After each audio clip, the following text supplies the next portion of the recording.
আজকে গীতা পাঠের কর্মসূচি এখানে, এবং একটা যা পরিস্থিতি তৈরি হয়েছে, কি ধর্মযুদ্ধের কোনো একটা রূপ নিয়ে সাধু সন্তরা বলছে যে আমরা পুরোপুরি ভাবে গীতা বাবরি মসজিদের বিরোধিতা করছি।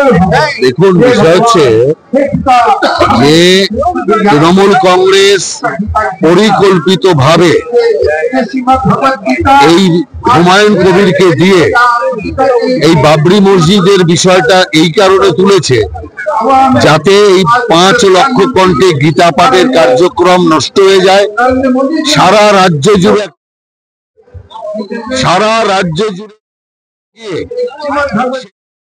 দায় অন্যদের উপর চাপানোর এটা একটা ষড়যন্ত্র। অতএব আমরা মনে করি যে এটা একটা পরিকল্পনা তৃণমূল কংগ্রেসের, তৃণমূল এটা করাচ্ছে। অতএব আমরা এই পরিকল্পনা সার্থক হতে দেইনি, এবং আমি ধন্যবাদ জানাই সমস্ত সনাতনী মানুষকে যে সেই সনাতনী মানুষরা তারা মমতা ব্যানার্জির ফাঁদে পা দেয়নি, এবং কোন রকম গন্ডগোল কোনো কিছু মমতা ব্যানার্জি যেটা করাতে চাইছে সেটা হতে দেয়নি। কিন্তু একটা কথা আমি পরিষ্কার বলে দিই, এখানে অধর্ম চলছে, অধর্মের সরকার চলছে। সেই কারণের জন্য কুরুক্ষেত্রের যুদ্ধের আগে সেই যুদ্ধ ছিল ধর্মযুদ্ধ। সেই সময়তেই ভগবান শ্রীকৃষ্ণ অর্জুনকে গীতার বাণী শুনিয়েছিলেন। আর এটাও আপনি জেনে রাখুন, আগামী যে যুদ্ধ, সেই যুদ্ধে এই গীতা পাঠ ধর্ম প্রচার করবে, অধর্মকে পরাস্ত করে বাংলাতে ধর্মের পতাকা ওড়াবে। এই গীতা পাঠের মঞ্চ থেকে সমস্ত সাধু সম্প্রদায় তার তীব্র বিরোধিতা করেছেন, এবং সাধু সন্তরা বলেছেন যে প্রয়োজনে তারা ধর্মযুদ্ধে যেতে রাজি আছে। সাধু সন্তরা খালি নয়, কারণ সাধু সন্তরা করছেন এই জন্য যে ভারতবর্ষে কোনো আক্রমণকারী স্মৃতিসৌধের নাম থাকবে না। কিন্তু মুসলমান সমাজেও রাজনৈতিক পার্টিদের থেকে বিরোধিতা করা হয়, কারণ রাম মন্দির প্রতিষ্ঠা করতে গিয়ে 500 বছর লড়াই করতে হয়েছে, হিংসাও হয়েছে। তো আবার যদি বাবরি মসজিদ হয় তাহলে আবার লড়াই হবে, হিংসা হবে। আপনি যদি মন্দির চান, মসজিদ চান, অবশ্যই মসজিদ করুন, নিষ্ঠার সঙ্গে আপনি ধর্ম আচরণ করুন। কারণ কি, পশ্চিমবাংলায় মুসলমানরা অবহেলিত, অশিক্ষিত, দরিদ্র, তাদের উন্নয়নের চিন্তা নেই, তাদের ভোটের চিন্তা করে এসব করা হচ্ছে। মমতা ব্যানার্জিও তাই করেছেন। হুমায়ুন কবির বাবরি মসজিদে শিলান্যাস করেছেন, এই মঞ্চ থেকে সমস্ত সাধু সমাজের পক্ষ থেকে তার বিরোধিতা করা হচ্ছে, এবং তারা বলছে আমরা শেষ পর্যন্ত ধর্মযুদ্ধে যেতে রাজি আছি। দেখুন, আমরা পরিষ্কার ভাবে বলছি, আপনি মসজিদ তৈরি করবেন, আমাদের কোনো আপত্তি নেই, কিন্তু আপনি বাবরের নাম কেন দিতে? নিজের বাবার নামে বানান, নিজের নামে বানান, হুমায়ুন কবির মসজিদ বানান, আমাদের কোনো আপত্তি থাকবে না। বাবর এই ভারতবর্ষের আক্রমণকারী ছিলেন। উনি আক্রমণ করেছিলেন, প্রচুর হিন্দু মন্দির, হিন্দু নিধন, হিন্দু মহিলাদের ইজ্জত লুট করার ব্যবস্থা করেছিলেন। স্বাভাবিকভাবে তার নামে মসজিদ হওয়া উচিত নয়। যদি বাবর আসে তো হিন্দু সমাজকেও তৈরি হতে হবে শিবাজি তৈরি করার জন্য। হিন্দু সমাজ শিবাজি তৈরি করবে।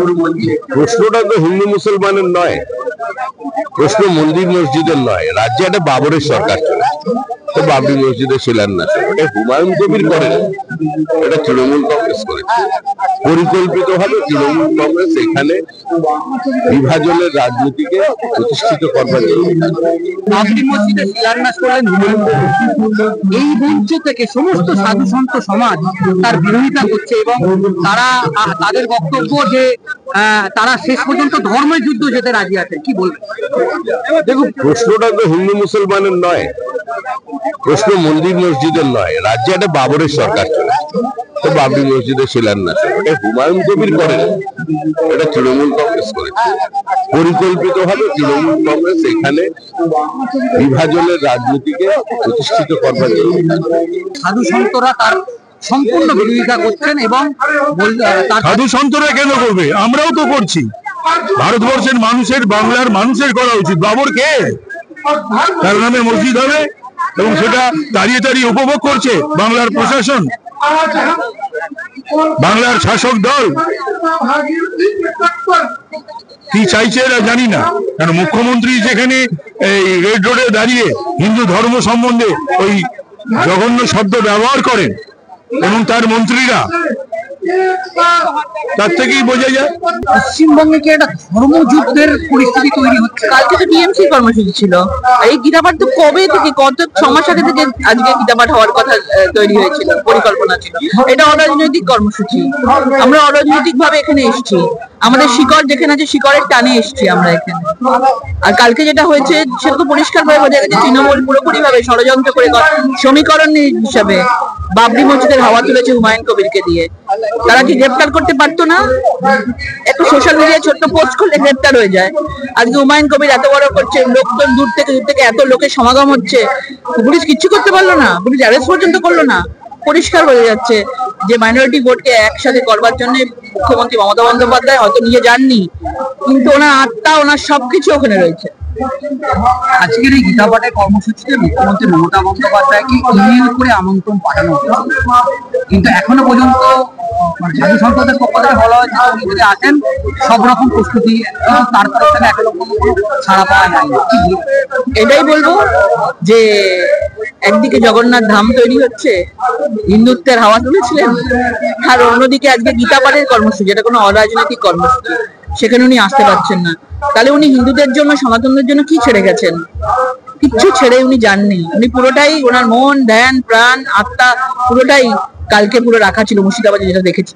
সাধু সন্তরা একেবারে তার বিরোধিতা করছে। আজকে গীতাপাঠের মঞ্চ থেকে তারা এই ধরনের এই বাবরি নামাঙ্কিত যে মসজিদ তার বিরোধিতা করছে, এবং তারা বলছে প্রয়োজনে তারা সব রকম ধর্মের যুদ্ধে যেতে রাজি আছে। কি বলবে? ঠিকই বলেছেন, আজকে মসজিদ যে কেউ বানাতেই পারে, মন্দির বানাতে পারে, কিন্তু সরকারের কাজ তো আর মন্দির মসজিদ বানানো নয়। হুমায়ুন কবির কালকে যেটা কাজ করেছেন, স্পেশালি বাবরি মসজিদ নাম দিয়ে, সেটা হচ্ছে মমতা ব্যানার্জি যেটা করতে চাইছেন সেটা হুমায়ুন কবিরের মুখ দিয়ে বা হাত দিয়ে করাচ্ছেন। ফ্র্যাঙ্কেনস্টাইন উনি তৈরি করেছেন মমতা ব্যানার্জি হুমায়ুন কবির নামে, সিরাজ হাকিম নামে, সিদ্দিকুল্লাহ চৌধুরী নামে। সেটাই 15 বছরের যে ব্যর্থতা মুখ্যমন্ত্রী, সেটাকে ঢাকার জন্য। এবং আপনাদের মাধ্যমে গতকাল দেখলাম যে তারা বলছেন যে যদি শিলান্যাস করতে না দেওয়া হয় তাহলে হিন্দুদের মাথা কেটে নাকি ফুটবল খেলা হবে। এখন এইগুলো তো আর পশ্চিমবঙ্গের মাটিতে থেকে এগুলো তো আর বরদাস্ত করা যায় না। সুতরাং আজকে হিন্দু সাধু সন্তরা, হিন্দু সম্প্রদায় অত্যন্ত শঙ্কিত যে আগামী দিন 2026-এ যদি সরকার বদল না হয়, যদি ভারতীয় জনতা পার্টির সরকার প্রতিষ্ঠিত না হয়, হবেই, তাহলে হিন্দুদের অস্তিত্ব সংকটে। আজকে গীতাপাঠের কর্মসূচি এখানে, এবং একটা যা পরিস্থিতি তৈরি হয়েছে, কি ধর্মযুদ্ধের কোনো একটা রূপ নিতে সাধু সন্তরা বলছে যে আমরা পুরোপুরি ভাবে গীতা বাবরি মসজিদের বিরোধিতা করছি।